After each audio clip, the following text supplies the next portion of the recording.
ஆதி திராவிடர் மற்றும் பழங்குடியினர் கலை இலக்கிய சங்கமம் வழங்கும் ஆதி கலைக்கோள் டிசம்பர் 1 மற்றும் 2ஆம் தேதி சென்னை ட்ரேட் சென்டர் நந்தம்பாக்கமில் 1000க்கும் மேற்பட்ட கலைஞர்களுடன் அனைவரும் வாருங்கள். அனுமதி இலவசம். இதுக்கு ஏன் பாடி கார்டு அப்படின்னு வந்துச்சுன்னா, ஒரு பீரியட்ல பாத்தீங்கன்னா இந்த இடத்துல இது இப்ப நம்ம நிக்கிற இடத்துல பாத்தீங்கன்னா அந்த ஆங்கில அந்த கிழக்கிந்திய கம்பெனிக்கு அந்த அதிகாரிக்கு ஏற்பட்ட அனுபவம் இந்த பகுதியில் இருக்கிற மக்களுடைய வேண்டுதல் நிறைவேற அதுக்கப்புறம் தான் இவர் பாடி கார்டு முடிய சொன்னா வளர ஆரம்பிக்கிறாரு. புதிய வாகனங்கள், அது சின்ன வண்டியா இருந்தாலும் சரி பெரிய வண்டியா இருந்தாலும் சரி, வாகனம் அப்படின்னு சொன்னாவே அதுக்கு பாதுகாவலர் இவர் தான்.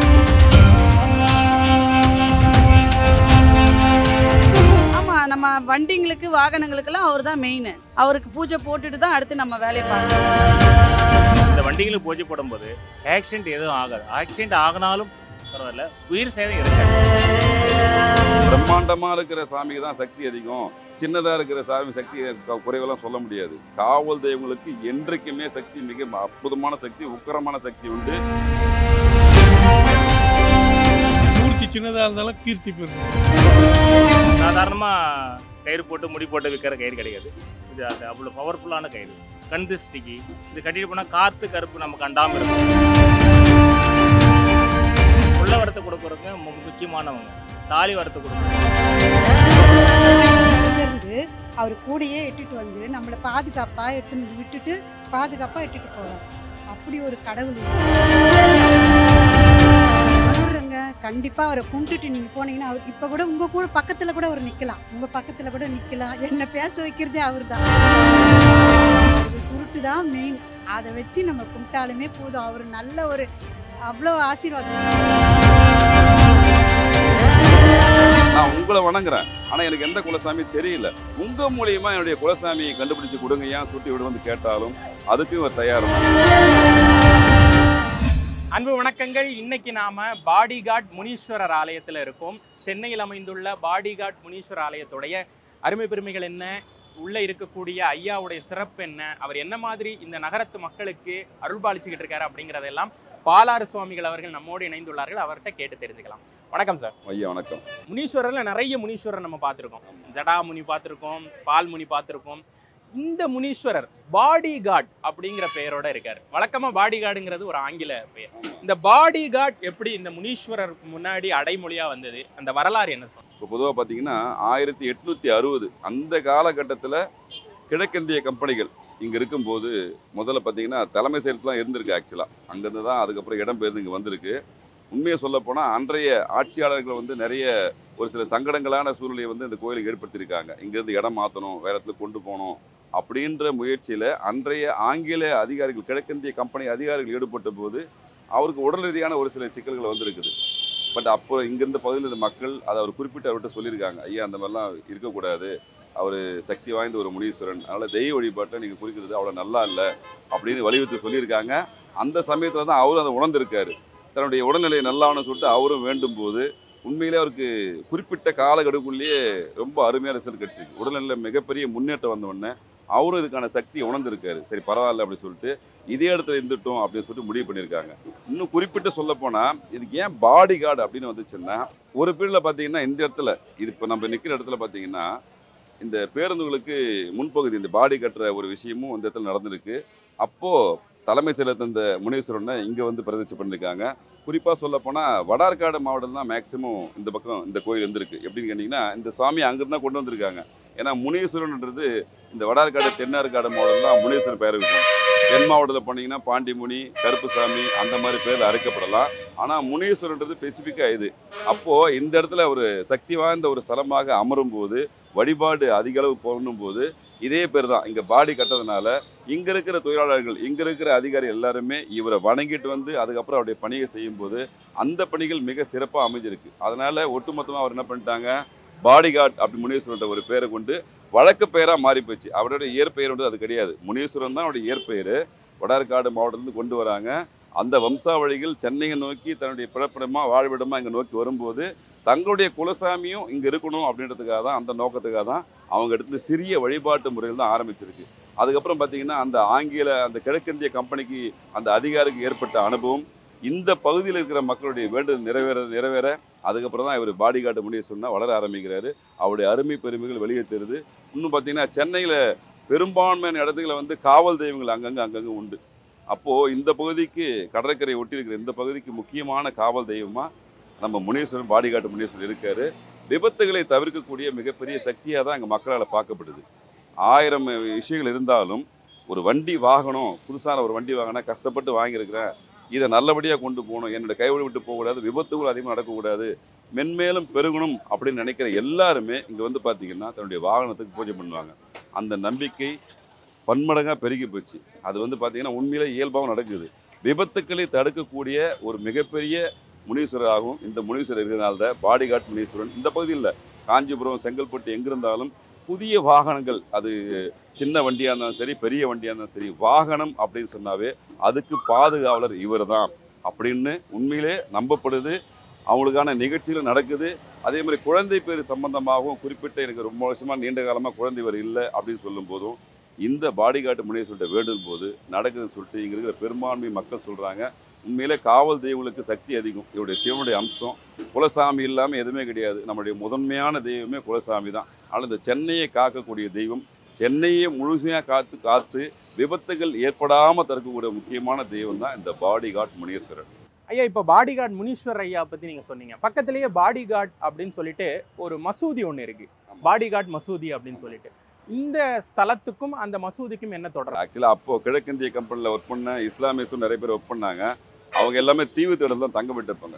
அப்போ தான் அங்கே தான் இருப்பாங்க. அவங்களுடைய வாழ்விடமே தீவுத்திடல் தான். அதுக்கப்புறம் ஜெயின் சார் கோர்ட்டுக்கு போயிட்டு ஒர்க் பண்ணுவாங்க. நான் ஏற்கனவே சொன்ன மாதிரி இந்த இடத்துல அந்த பணிகள், அந்த எப்படி பாடி கட்டுற பணிகள், பேருந்துக்கு கட்டுறது, ரயிலுக்கு தேவையான முக்கியமான பொருட்களை வந்து இந்த இடத்துல தான் பண்ணியிருந்தாங்க. அந்த பகுதியிலேயே அவங்க இப்போ ஒர்க் பண்ணியிருந்தாங்க. அப்போது ஒர்க் பண்ணுற போது அவங்களுக்கு தொழிலுக்கான ஒரு இடம் வேணும்னு சொல்லி தேர்வு பண்ணும்போது கிழக்கிந்திய கம்பெனிகளும் ஓகே இங்கே வச்சுக்கலாம்னு சொல்லிட்டு ஒரு தொழிலுக்கான இடத்த வச்சாங்க. அதனால் அவர் பேரும் இங்கே எப்படி பாடி கார்டு முனீஸ்வரனா இந்த பக்கம் இவர் இருக்காரோ அதே மாதிரி அவரும் பாடி கார்டு தர்காவும் அவங்க இருக்காரு. இஸ்லாமிய பெருமக்கள் அந்த காலத்திலேயே இந்த இடத்துல தொழுகை பண்ணியிருக்காங்க.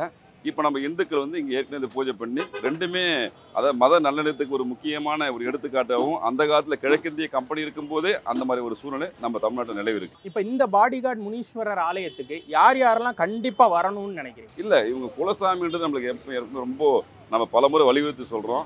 குலசாமி தான் முதன்மையான தெய்வம். அதுக்கப்புறம் இஷ்ட தெய்வம் நீங்கள் 1000 தெய்வம் வழிபட்டாலும் கூட இவர் குலசாமி வழிபடலைன்னா உங்களுக்கான கோரிக்கை எதுவுமே நிறைவேறதுக்கான வாய்ப்புகள் இல்லை. அதனால் இந்த அமாவாசை, பௌர்ணமி, நல்ல நாட்கள் எல்லா நாட்களிலையும் இப்போ பெரும்பான்மை மக்கள் சென்னையை வந்து சென்னையை வாழ்றதுக்காக நோக்கி வராங்க.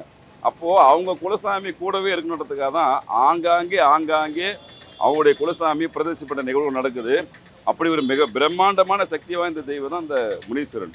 அப்போது இவருக்கு வழிபாட்டுக்கு நேரங்காலம்லாம் பார்க்க தேவையில்லை. உங்களுடைய எந்த சிந்தனை செயலும் எப்பவுமே குலசாமி நோக்கி தான் இருக்கணும். பலமுறை வலியுறுத்தி சொல்கிறோம். அதனால் இவருக்கு நேரங்காலம் தேவையில்லை. இன்னும் இது போல் அமாவாசை, பௌர்ணமி நாளில் அவருக்கு சிறப்பு அபிஷேகங்களோ ஆராதனை செய்யும்போது உங்களுக்கான கோரிக்கை விரைவாக நிறைவேறும். அதனால் நேரங்காலம் பார்க்காதீங்க. எப்பப்பெல்லாம் வாய்ப்படுகிறதோ அப்பப்பெல்லாம் உங்கள் குலசாமிக்கு இங்கே வந்து பொங்கல் வைக்கலாம். உங்களுடைய வேண்டுதல் எதுவாக இருந்தாலும் நிறைவேற்றிக்கலாம். உங்கள் வேண்டுதலை முன்வைக்கலாம். இங்கே நிறைய பேருக்கு தான தர்மங்கள் செய்யலாம். எல்லா வசதி வாய்ப்பும் இந்த இடத்துல இருக்குது. அதனால் நேரங்காலங்க குலசாமி வழிபடுறது பார்க்காதீங்க. எப்போ வேணாலும் வந்து வழிபடுங்க. சாமி, இப்போ விபத்தை தடுக்கும் சாமி அப்படின்னு நீங்கள் சொன்னீங்க முனீஸ்வரரை. இப்போ ஒருத்தருக்கு நிறைய விபத்துகள் நடக்குது, தொடர்ந்து அவர் எங்கேயோ உளுந்து பிறண்டு வர்றாரு. அப்படிங்கிறப்ப இந்த கோயிலுக்கு வந்து முதல்ல என்ன பண்ணணும்? இல்லை, இப்போ அவங்க குலசாமியாக முதல்ல இருக்கணும். இன்னும் நிறைய பல விஷயத்தில் சொல்லியிருக்கோம். நீங்கள் குலசாமியை மாறி கும்பிட்டாலும் குலசாமி உங்களை தண்டிக்காது. அது உண்மையான குலசாமி எதுவோ அது உங்களுக்கு கை காமிச்சு விட்டுடும். அந்த மாதிரி பொதுவாக இவர் சிவனுடைய அம்சம். இந்த முனீஸ்வரனை வழிபடக்கூடிய வம்சாவளிகள் இங்கே அதிகம் பேர் இருப்பாங்க. அவங்க வழிபடும் போது தான் அவங்களுக்கு உண்மையிலே கண்டினியூவாக சிங்க் ஆகும். இப்போ குலசாமியை மாறியும் வழிபடக்கூடாது. தெரியாமல் நீங்கள் வழிபடுறது எந்த தவறும் கிடையாது. இந்த குலசாமி சம்பந்தமான விஷயங்கள் யாராக இருந்தாலும் அவங்களுடைய எந்த விஷயமா இருந்தாலும் வரலாம். இங்கே பொதுவாக சென்னையை பாதுகாக்கக்கூடிய முக்கியமான தெய்வம் இவர். வாகன விபத்துடைய தடுக்கக்கூடிய ஒரு அம்சமாக இருந்தாலும் கூட அந்த டிஎன்ஏ சம்பந்தப்பட்டிருக்காங்களே, முனீஸ்வரனை வழிபடக்கூடிய குலசாமி வழிபடக்கூடிய தெய்வத்தை வழிபடக்கூடிய வம்சாவளியாக இருந்தாலும் அவர்கள் இந்த இடத்துல அவங்களுடைய குடும்ப தேவைக்காக எது ஒன்றாலும் கோரிக்கை வைக்கலாம். உடல் ரீதியான பிரச்சனை, பண ரீதியான பிரச்சனை, மன ரீதியான பிரச்சனை எதுவாக இருந்தாலும் அந்த டிஎன்ஏ சம்பந்தப்பட்டவங்க தாராளமாக கோரிக்கை முன்வைக்கலாம். ஆனால் பொதுவாக வண்டி வாகன விபத்து அப்படின்னும் போது அதுக்கு ஒரு மிகப்பெரிய சக்தி ரூபமாக இந்த முனீஸ்வரர் இருக்காரு. அதே நேரத்தில் முக்கியமான வழிபாடுன்றது அந்த முனீஸ்வரனை யார் கும்பிட்றாங்களோ, குலதெய்வமாக ஏற்றுக்காங்களோ அவங்களுக்கான அனைத்து தேவைகளையும் பூர்த்தி செய்யக்கூடிய ஒரு அருள் பாடக்கூடிய விஷயம் தான் இந்த பாடிகார்ட் முனீஸ்வரன். அவங்க தாராளமாக உங்களுடைய எல்லா விஷயத்துக்கும் நீங்க அவருக்கு கோரிக்கை வைக்கலாம், தவறு கிடையாது. இப்பவும் அவர் வந்து ஆர்மி பேஸ் பக்கத்துல தான் இருக்காரு. ஆமா, அந்த கண்ட்ரோல்ல தான் இருக்காரு. ஆமா, ராணுவ கட்டுப்பாடுல தான் ராணுவ கட்டுப்பாடு. பட் அவரே ஒரு பெரிய டிஃபென்ஸ் ராணுவம் தான். கையில வந்து எப்படி இருப்பாரு, எல்லை சாமிகளுக்கு காவல் தெய்வங்களுக்கு மிகப்பெரிய சக்தி உண்டு. நம்ம இன்னும் வெளிப்படையா சொல்ல போனா பிரம்மாண்டமா இருக்கிற சாமிக்கு தான் சக்தி அதிகம், சின்னதா இருக்கிற சாமி சக்தி குறைவெல்லாம் சொல்ல முடியாது. காவல் தெய்வங்களுக்கு என்றைக்குமே சக்தி மிக அற்புதமான சக்தி, உக்கரமான சக்தி உண்டு. எதிரிகளை அழிக்கக்கூடிய தன்மை உண்டு. இந்த கிட்ட வேற எந்த கெட்ட சக்தியும் நெருங்க முடியாது. இங்க வந்து ஒருத்தர் வந்து சாமி கும்பிட்டு போயிட்டான்னு வச்சுக்கங்களேன், இந்த பாடிகார்ட் முனீஸ்வரர்கிட்ட மிகப்பெரிய பாதுகாப்பு கவசம் உடம்புல வந்துடும். அதான் இந்த பகுதி மக்கள் பார்த்தீங்கன்னா கண்டினியூவாக அவர் வந்து வழிபடுவாங்க. காலையில் போகும்போது சாயங்காலம் வரும்போது அவங்க ஃப்ரெண்ட்ஸுக்கிட்ட சொல்லி இப்போ அவங்களுக்கு ஏதாவது பிரச்சனை வந்ததா டக்குனு முனீஸ்வரன் கிட்டவா அப்படின்னு சொல்லிட்டு முனீஸ்வரர்கிட்ட வந்து ஒரு கற்பூரம் கொளுத்துட்டு ஒரு எலுமிச்சம்பளை கொளுத்து போனீங்கன்னா எதிர்மறை சக்திகள் எதுவாக இருந்தாலும் வேலை செய்யாது. இந்த எல்லைக்குள்ளே நீங்கள் வரும்போது அவனுடைய விஷயத்தை நீங்கள் கண்கூட பார்க்கலாம். நான் நிறைய இடத்துல இந்த பார்த்துருக்கேன். அவங்களுக்கான பிரச்சனையை வந்து அவங்க கண்ணீர் மில்க கேட்கும்போது உண்மையில அந்த பிரச்சனை விடுபட்டு நல்ல சுபிட்சமான நிலை இருக்கிறத நான் கண்கூட பார்த்துருக்கேன். இப்போ நகரத்தில் வாழ்றவங்களுக்கு ஒரு பெரிய பிரச்சனை, குலதெய்வம் யாருன்னு கண்டுபிடிக்க முடியாத ஒரு சூழல்லாம் இன்னைக்கு வாழ்ந்துகிட்டு இருக்காங்க. கண்டிப்பா அவங்க எல்லாம் இங்க வந்து தாராளமாக இவர்கிட்டே வந்து வேண்டலாம். ஐயா எனக்கு குலசாமி தெரியல, நீங்கள் வந்து சிவனுடைய அம்சம், எனக்கு என்னுடைய குலசாமியை கண்டுபிடிச்சது ஒரு வழியை காமிங்க, நான் உங்களை வணங்குறேன், ஆனால் எனக்கு எந்த குலசாமி தெரியல, உங்கள் மூலியமா என்னுடைய குலசாமியை கண்டுபிடிச்சு கொடுங்க ஏன் சுட்டி விட வந்து கேட்டாலும் அதுக்கும் இவர் தயார் தான். உங்கள் குலசாமி எதுன்றது நீங்கள் இவருங்க வணங்க உண்மையிலே இவர் உங்கள் குலசாமியாக இருந்தால் உங்களுக்கு அருள் பாலிப்பார். அப்படி இல்லைன்னாலும் கனவுகள் மூலியமாகவோ மேலே சமிக்கைகள் மூலியமாகவோ உங்களுக்கான குலதெய்வம் இதுதான் அப்படின்னு சொல்லிட்டு வழிகாமிக்கூடிய தெய்வமாகவும் நம்ம பாடிகார்ட் முனீஸ்வரன் இருக்கிறார். பாடிகார்ட் முனீஸ்வரர் ஐயா சென்னையில் வந்து எல்லை சாமியாக இருக்கக்கூடிய அவருடைய அருமை பெருமைகள்லாம் நீங்கள் சொன்னீங்க, அவருடைய வரலாறை சொன்னீங்க. இங்கே வரக்கூடிய மக்களுக்கு அவர் என்ன மாதிரி அருள் பாலிச்சுக்கிட்டு இருக்காரு அப்படிங்கிறதையும் மக்கள்கிட்ட கேட்டு தெரிஞ்சுக்கலாம். உங்களுக்கு இவ்வளவு நேரம் எங்களுக்காக வந்து நேரம் ஒதுக்கி கருத்துக்களை பகிர்ந்ததுக்கு ரொம்ப நன்றி. நன்றி. ஆமாம், அந்த கோயிலுக்கு எதுக்கு வர்றீங்க? இப்போ பூஜையெல்லாம் போடுறீங்க வண்டிக்கு, அது எதனால்? இந்த கோயிலோட சிறப்பு என்னம்மா? இந்த கோயிலுக்கு புது வண்டி வாங்கினா இங்கே வந்து பூஜை போடுறது ஒரு ஐதீகம்ப்பா. அது வாங்கி நம்ம வச்சோம்னா நமக்கு ஒரு சந்தோஷம், நல்லது நடக்கும், அவ்வளோதான். ஆமாம், நம்ம வண்டிங்களுக்கு வாகனங்களுக்கெல்லாம் அவர் தான் மெயின். அவருக்கு பூஜை போட்டுட்டு தான் அடுத்து நம்ம வேலையை பார்க்கணும். அது போடலைன்னா தான் நம்மளுக்கு கஷ்டமாக இருக்கும். ஆனால் இங்கே புதுசாக வாங்கினா இங்கே வந்து ஒரு பூஜை போட்டால் தான் முறை. புது வண்டி வாங்கினா எப்பயும் யாராக இருந்தாலும் மெயின் இங்கே வரதான் செய்வாங்க ஃபஸ்ட்டு. ஏன்னா மெயினான டெம்பிள் இது. வண்டிங்களுக்கு ஃபஸ்ட்டு இருந்தோடனே பூஜை போகிறதுக்கு ஃபஸ்ட்டு எல்லோரும் வந்துடுவாங்க. அதே போல் நாங்களும் எல்லா வண்டியும் தெரிவிக்கும் 4-5 வண்டி எடுத்துருக்கோம். எல்லா வண்டிக்கும் இங்கே ஃபஸ்ட்டு எடுத்து வந்து பூஜை போட்டுருவோம் இங்கே. அதுதான், வேறு எதுவும் கிடையாது. நான் ரெகுலராக வரேன் சார் இந்த கோயிலுக்கு. அமாவாசைன்னா ரொம்ப விசேஷமாக இருக்கும். எல்லா வண்டி புது வண்டிங்கள்லாம் பூஜை போடுறது இங்கே தான் போடுவாங்க. அதே சமயம் வந்து அமாவாசைக்கு எல்லாமே நல்லாயிருக்கும் சார். இந்த சாமியை கும்பிட்டு போனால் என்ன கேட்டோமோ எல்லாம் நடக்கும் சார். அதால தான் விசேஷம். மூர்த்தி சின்னதாக இருந்தாலும் கீர்த்தி பெருசு சார். ஆனால் இப்போ இந்த பாடிகார்ட் முனீஸ்வரர் ஆலயத்தில் நிறைய புது வண்டிகள் பூஜை போடுறத பார்க்குறோம். இது எதனால்? இது எப்படி பூஜை போடுறீங்க? என்ன வழிமுறை? இந்த முனீஸ்வரன் கோயிலில் முனீஸ்வரன் இந்த வண்டிகளை பூஜை போடுறது ரொம்ப வழக்கமாக தான் இருந்துருக்கு ஐயா. இந்த வண்டிகளை பூஜை போடும்போது ஆக்சிடென்ட் எதுவும் ஆகாது. ஆக்சிடென்ட் ஆகினாலும் பரவாயில்ல, உயிர் சேதம் இருக்காது. இங்கே பூஜை போடுற வண்டி ஒவ்வொரு வண்டிக்கும், அதாவது பாடி என்றாலே எல்லாமே உடல் தான். அது பாடி என்றால் காருக்கு அந்த உயிர் சேதம் எதுவுமே நமக்கு அவருக்கு துணையாக இருந்து நமக்கு அவர் பக்கத்துணையாக இருந்து நம்மளை காப்பாற்றிட்டு இருக்காரு. அவர் எங்களுக்கு தெரிஞ்சு இது 164 வருஷம் இங்கே நாங்கள் திருவிழா நேற்று தான் கொண்டாடணும், ஆடி மாதம் கொண்டாடணும், வெகு சிறப்பாக கொண்டாடணும். இது 160 எங்கள் லிஸ்ட் எங்களுக்கு. அதுக்கு முன்னாடி கோர்ட்டில் இருந்திருக்கிறாரு. அது வந்து எங்களுக்கு லிஸ்ட்டில் வரல, மேடத்துக்கு மட்டும் தான் எங்களுக்கு தெரியாது. பாடிகார்ட் முனீஸ்வரர் ஆலயத்தில் இப்போ இந்த கயிறு கட்டுறாங்க. ஆமாங்க ஐயா, இது கண் திருஷ்டிக்கு நல்லது ஐயா. சாதாரணமாக கட்டுறது கிடையாது, சாதாரண முடி கட்டுகிறது. இது வந்து ஒரு பொழுது இருந்து யாருக்கிட்டும் பேசாமல் இந்த கயிறு கட்டுற வரையும் முடி போகிற வரையும் ஒவ்வொரு முடிக்கும் ஒரு கணக்கு இருக்குது. சாதாரணமாக கயிறு போட்டு முடி போட்டு விற்கிற கயிறு கிடையாது. இது அது அவ்வளோ பவர்ஃபுல்லான கயிறு. கண் திருஷ்டிக்கு இது கட்டிட்டு போனால் காற்று கருப்பு நமக்கு அண்டாமல் இருக்கும். ஐயா கிட்ட நல்லா வேண்டிக்கணும் ஐயா. விட கண் திருஷ்டிக்கு உகர்ந்த இடம் இது. திருஷ்டி கழிக்கிறதுக்கு மனசாலுக்கு திருஷ்டி இருந்தாலும் சரி, இந்த ஏவல் வில்லி சூனியன் பார்த்தீங்களா, அப்புறம் பெட்டவங்க வந்தால் எங்களுக்கு அவரை அப்படியே துரத்தி விட்டுருவார். ஒரே ஒரு கற்பூரத்தையும் எலுமிச்சம்பழத்தை சுற்றி போட்டோம்னா அவங்க அப்படியே துரத்தி விட்டுருவார். அந்த ஒரு இதுவரையில் இருக்குது. இங்கே வந்து இந்த பொய் பித்திராடெல்லாம் யாரும் பேச மாட்டாங்க. அப்படி செய்யணும் இப்படி செய்யணும். ஒரே எலுமிச்சம்பழத்தை உடச்சி போட்டால் அது க்ளீனாக பண்ணிட்டு போயிட்டே இருப்பாங்க. அது நடக்கும். இந்த வீட்டுக்கு கண் திருஷ்டிக்கு இந்த மிக்கிறாங்க பார்த்தீங்களா, அதெல்லாம் நல்லது. கண் திருஷ்டிக்கெல்லாம் கட்டுவாங்க. இந்த சன் பேஸ்ன்றது அதெல்லாம் கட்டுவாங்க. அது நல்லது. திருஷ்டிக்கு அதாவது வைப்ரேஷன், அதாவது அந்த பார்த்த உடனே அதை பார்ப்பாங்க. என்னப்பா இது தகடு அது புரியுதுங்களா, அந்த வைப்ரேஷன் அது போயிடும் சொல்லி கட்டுவாங்க. அது யாரும் இல்லை, பாடி கார்டு முனீஸ்வரர், அம்பாள் காட்டேரி அம்பாள், இவங்க 2 பேர் தான் இருக்காங்க. பக்கத்தில் கன்னிமா இருக்காங்க, 7 சப்த கன்னி இருக்காங்க. அம்மாவுக்கு வந்து ஆடி மாதம் விசேஷமாக நடக்கும். ஆடி மாதம் முதலேருந்து தொடக்கத்திலேருந்து ஆடி மாதம் முடிகிற வரையும் ஒவ்வொரு நாளும் ஒவ்வொரு அம்பாளை உட்கார வச்சு ஒவ்வொரு நாளும் விசேஷமாக பூஜையில் நடந்துட்டு இருக்கும். ஆடி மாதம் கடைசியில் அம்பாளுக்கு வந்து கூழ் ஊற்றுவாங்க, அம்பாள் வீதி உலா வருவாங்க. அது அம்பாளுடைய விசேஷம் ஆடி மாதம். ஐயாவுக்கு வந்து சித்ரா பௌர்ணமி பிறந்த நாள். சித்ரா பௌர்ணமின்னு இன்னைக்கு மட்டும்தான் அவர் வெள்ளை குதிரை வாகனத்தில் வீதி உலா வருவார். அன்றைக்கி ஒரு நாள் மட்டும்தான் அவர் அந்த கண்குள்ளாத காட்சி பார்க்கறது பல கோடி மக்கள் வந்து பார்த்துட்டு இருப்பாங்க. அந்த ஒரு நாள் தான் அவர் வெளியே ஆமாம், நீங்கள் ஒரு நாள் மட்டும்தான் வெளியே வருவாங்க. இங்கே வந்து அர்ச்சனை பண்ண மாட்டாங்க ஐயா, இங்கே சமஸ்கிருதம் கிடையாது, தமிழன் கோவில், தமிழில் மட்டும்தான் அது. ஐயா பேர் வச்சு ஐயா பேர் மட்டும்தான் பண்ணிகிட்டு இருப்பாங்க. அன்றைக்கி மட்டும்தான் அவர் வெளியே வந்து பார்க்கலாம். நம்ம பேர் தான் சார் கொஞ்சம் பார்க்குறது அதிகமாக இருக்கும். ஆனால் ரொம்ப ரொம்ப இளைய மனசு படைச்சவங்க. அதாவது தன்னை தேடி வந்தவருக்கு, நாடி வந்தவர்களுக்கு கேட்குற வரத்தை கொடுக்குறவங்க, உள்ள வரத்தை கொடுக்குறவங்க முக்கியமானவங்க.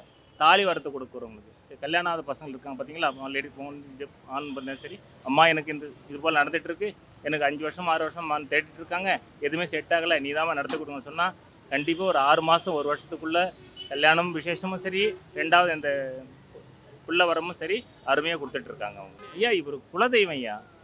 தமிழனுக்கு கண்டிப்பாக வந்து ஒரு வீட்டில் நல்லது எந்த காரியம் நடந்தாலும் சரி, முதல் வழிபாடு அவரை தான் பார்க்கணும். அவரை பார்த்து அவர்கிட்ட ஒரு வேண்டுதல் போடணும். இது நடக்கணும், நடந்துகிட்டு இருக்குது, இது செய்யணும்னு சொல்லி அவர்கிட்ட வேண்டுதல் போனோம். வேண்டுதல் போட தான் கண்டிப்பாக நடந்துகிட்டு இருக்குது. எல்லாமே இந்த நேற்றைய வருது பார்த்தீங்களா, இந்த குழந்தைங்களுக்கு காது குத்துறது முடி வாங்குறது ரொம்ப விசேஷமாக இருக்கும். இங்கே ஒரு குழந்தைக்கு ஃபேமிலி வரும்போது 50 ஃபேமிலி வருவாங்க, ரிலேஷன்ஷிப். அதுதான் இங்கே ரொம்ப அதிகமாக கொஞ்சம் கூட்டமாக தெரியுமே தவிர மற்றபடி ஒன்றும் இருக்காது. சென்னைக்கு எல்லை சாமி, சென்னைக்கு கோட்டை சாமி வரும் நம்முடைய. அதாவது இந்த அப்போ இது தானே நமக்கு போக்குவரத்துக்கு, இது தானே நமக்கு ஆர்பார் போனாலும் இந்த பக்கம் தான், ஏர்போர்ட் போனாலும் இந்த பக்கம் தான். அப்போ நின்று வண்டிகளை போயிட்டு சாமி பார்த்துட்டு வருவாங்க. ஐயா இது நடக்கணும், நான் ஆர்பார் போயிட்டுருக்குறேன், இது எங்களுக்கு தேவையா, இது நடக்கணும்னு சொல்லி அவங்க வேண்டிட்டு போகிறவங்க கண்டிப்பாக நடந்துகிட்டு இருக்கு. அந்த வாழையடி வாழையாக தான் இப்போது இந்த காரெல்லாம் போச்சு போகிறது. அவங்க வண்டிகள்லாம் பெரிய பெரிய வண்டிகள்லாம் போட்டிருக்காங்க ஐயா. இங்கே வர்றவங்க பெரிய பெரிய விஐபியெல்லாம் வந்துட்டுருக்காங்க, சினிமா நடிகர்லாம் வந்துட்டுருக்காங்க, பெரிய பேரெல்லாம் வந்துருக்கு, பேர் சொல்ல முடியாது, அவங்கெல்லாம் வந்துட்டுருக்காங்க. அவங்க நல்லதே நடந்துகிட்ருக்கு, அவங்க நல்லா இருக்காங்க, அவங்களும் நல்லா இருக்காங்க. அவங்கள எங்கள் மேடத்துக்கு இன்ஃபர்மேஷன் கொடுத்துருவாங்க, அவங்க இந்த டைமுக்கு வரோன்னு சொல்லி அதை தகுந்த போல் அவங்களுக்கு என்ன பண்ணணும் பண்ணி கொடுத்து அனுப்பிச்சிடுவாங்க. கோயிலுக்கு வந்தால் நம்மளுக்கு வண்டி எந்த ஒரு பாதிப்பும் இருக்காது, எந்த ஒரு தொந்தரவும் இருக்காது. அதுக்காக தான் நம்பி வர்றது. புது வண்டியாக இருந்தாலும் சரி, பழைய வண்டியாக இருந்தாலும் சரி, நாங்கள் எடுத்தாந்து இங்கே பூஜை போட்டால் எனக்கு ஒரு திருப்தி ஆகும். அதனால தான் ரெகுலராக நான் இங்கே வந்துடுவேன் எப்போ இருந்தாலும். மற்றபடி வேறு ஒன்று என்ன தான் கோயிலுக்கு குழந்தை நம்ம போனால் கூட நம்ம ஒரு ஜாக்கிரதையாக ஓட்டினா தான் லைஃப்பில் நல்லா இருக்க முடியும். அதுதான். அது இல்லாமல் கரெக்டாக நம்ம ஓட்டினாலும் எந்த ஒரு விபத்தும் ஏற்படாது. கண்டிப்பாக நான் பூஜை போட்டு தான் போவோம். இல்லை நாங்கள் ரெகுலராக எப்போ டைம் கிடைக்குதோ அப்போ வந்துடுவோம். ஒரு வண்டி எடுத்தாலும் நாங்கள் வந்து பூஜை போட்டுட்டு தான் போவோம். அது வந்து பாடிகாட்டு முனீஸ்வரங்க. அவரை நம்பி நம்ம வந்து கும்பிட்டோம்னா நமக்கு எல்லாம் நல்லதே செய்வார் அவர். ஏன்னா நாங்கள் அந்த நாள்லேருந்து வருஷ கணக்குலேருந்தே அவரை வந்து நாங்கள் கும்பிட்டுட்டு போனால் தான் எங்களுக்கு நல்ல திருப்தி. வாகனத்தில் போனாலும் சரி, வந்தாலும் சரி, எங்களுக்கு அவர் கூடவே இருந்து துணை இருப்பார். இந்த புது கார் வாங்கினா கூட, வண்டி வாங்கினாலும் வாகனம் வாங்கினாலும் நம்ம வந்து இங்கே கும்பிட்டுட்டு போனோம்னா அவர் துணை இருந்து எந்த ஒரு இதுவும் இல்லாமல் அவர் நல்லா பார்த்துப்பார். அப்படி ஒரு கடவுள். எங்கள் குழந்தையிலேருந்தே எங்களுக்கு அவர் வந்து அந்த நாளில் வந்து அவர் வந்து கூடையே இட்டுட்டு போயிட்டு அங்கே விட்டுட்டு மறுபடியும் இட்டுட்டு வந்து விடுவார் இங்கே. அப்போல்லாம் வந்து ஜனங்கள்லாம் அவ்வளோலாம் கிடையாது. நம்ம அங்கே இது இருந்துச்சு, அங்கேருந்து அவர் கூடையே இட்டுட்டு வந்து நம்மளை பாதுகாப்பாக எடுத்துன்னு வந்து விட்டுட்டு பாதுகாப்பாக இட்டுட்டு போவார். அப்படி ஒரு கடவுள் இவர். இவரை வந்து நம்ம கும்பிட்டுட்டு போனோம்னா எல்லாமே நடக்கும். எங்களுக்கு எல்லாமே நடந்துக்கிட்டுங்க. நாங்கள் வந்து அவர்கிட்ட கும்பிட்டுட்டு போனோம், கார் வாங்கினோம், அவர்கிட்டயே வந்து கும்பிட்டுட்டு அவர்கிட்ட ஆசீர்வாதம் வாங்கிக்கின்னு இப்போ வந்து கும்பிட்டுட்டு அவர்கிட்ட பூஜை போட்டுட்டு கும்பிட்டுட்டு போகிறோம். அவருடைய அருளால் அங்கெல்லாம் நல்லா இருக்கும். எல்லாம் அவர் கூடவே இருக்காருங்கிறத எப்படி உணர்றீங்க? உணர்றேங்க. கண்டிப்பாக அவரை கும்பிட்டுட்டு நீங்கள் போனீங்கன்னா அவர் இப்போ கூட உங்கள் கூட பக்கத்தில் கூட அவர் நிற்கலாம், உங்கள் பக்கத்தில் கூட நிற்கலாம். என்னை பேச வைக்கிறதே அவர் தான். அவருடைய அருள் என்றைக்குமே இருக்கும். நீங்கள் வந்து நாம் போயிட்டு படுத்துட்டு அப்பா நீங்கள் என் கனவுல வரணுன்னா கூட வருவார், வந்து சொல்லுவார் எல்லாமே. எங்கள் பையன் சாமியெல்லாம் கும்பிட மாட்டாங்க, அவரே வர்றாருன்னா பார்த்துக்குங்க, வந்து கும்பிட்டுட்டு அவர்கிட்ட பூஜை போட்டுட்டு காருக்கும் பூஜை போட்டுட்டு அவரை மனசார கும்பிட்டுட்டு போகிறோம். ஏன்னா அவர் அந்த அளவுக்கு சக்தி வாய்ந்தவர். எங்கள் அம்மா வீட்டுக்கும் குலதெய்வம் அவர் தான், முனீஸ்வரன் தான். எங்கள் பொண்ணு வீட்டுக்கும் அவர் தான் குலதெய்வம், எங்களுக்கும் அவர் தான் குலதெய்வம். எங்களுக்கு குலதெய்வமாக இருந்து எங்களை எல்லாரையும் காப்பாற்றி நல்லா வச்சுருப்பார். அவர்கிட்ட வேண்டிட்டு போகிறேன் என் பையனுக்கு கல்யாணம் ஆகணும்னுட்டு, அதுவும் அவர் செஞ்சு வச்சிருவார் எங்களுக்கு. நீங்கள் போய் வீட்டில் நம்ம வேண்டிக்கிட்டு போய் நம்ம நின்று கும்பிட்டு நம்ம கனவு கண்டா கண்டிப்பாக வருவார், அழகாக சுயரூபம் காட்டுவார். அதுவும் இருக்குது. இப்போ நான் பேசுகிறேன், என் கூட இருப்பார். அதுதான் நான் சொல்கிறது திருப்பி. ஏன்னா முதல் வாகனத்துக்கே அவர் வந்து நல்ல ஒரு சக்தி கொடுக்குறவர். அவர்கிட்ட வந்து நீங்கள் பூஜை போட்டுட்டு போனீங்கனாலுமே நமக்கு நல்லது செய்வார். அவர் எல்லாமே நீங்கள் என்ன வேண்டிக்கிறீங்களோ அதெல்லாம் செய்கிறவர். அவர் நல்ல சக்தி வாய்ந்தவர். அவருக்கு சுருட்டு தான் மெயின். அதை வச்சு நம்ம கும்பிட்டாலுமே போதும். அவர் நல்ல ஒரு அவ்வளோ ஆசீர்வாதம் கொடுப்பார். சுருட்டு, வெள்ளை வேஷ்டி அந்த மாதிரி தான் வச்சு அவருக்கு கும்பிடுவாங்க. எங்கள் அம்மா வீட்டு தெய்வம் குல தெய்வம் இதுதான். எங்கள் பொண்ணோட வீட்டு குல தெய்வமும் இதுதான். நாங்கள் இப்போ கார் வாங்கினதுனால வந்து அவரை வந்து கும்பிட்டுட்டு போகிறோன்னு. ஏன்னா நம்ம வந்து நம்பிக்கையோடு வந்து நம்ம செஞ்சுட்டு போனால் அவருக்கு நம்பிக்கையாக நம்மளுக்கு துணை இருப்பாருங்க. அவர் துணை என்னைக்குமே இருக்கும். ஆதி திராவிடர் மற்றும் பழங்குடியினர் கலை இலக்கிய சங்கமம் வழங்கும் ஆதி கலைக்கோள் டிசம்பர் 1 மற்றும் 2ஆம் தேதி சென்னை ட்ரேட் சென்டர் நந்தம்பாக்கமில் 1000க்கும் மேற்பட்ட கலைஞர்களுடன் அனைவரும் வாருங்கள். அனுமதி இலவசம்.